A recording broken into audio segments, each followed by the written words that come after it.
đi. Đúng rồi.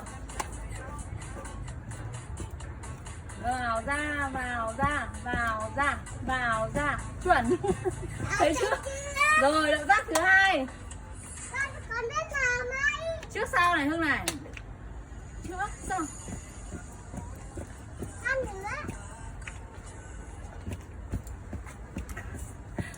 Quá chuẩn đỉnh. Rồi tiếp theo. Đấy. Động tác tiếp theo nâng cao đầu gối. Con.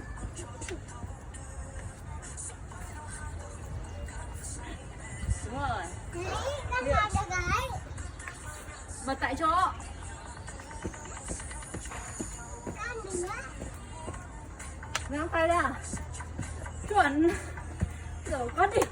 Trời ơi sao đỉnh thế rồi. Nhìn này. Cầm vào cham. Nâng cao ớt. Con nữa.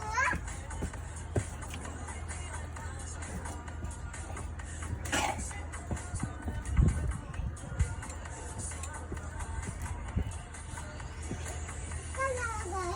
Quá giỏi thấy chưa? Mẹ con thấy con giỏi không? Quá giỏi. Còn tập nó ơi, từ tivi nữa.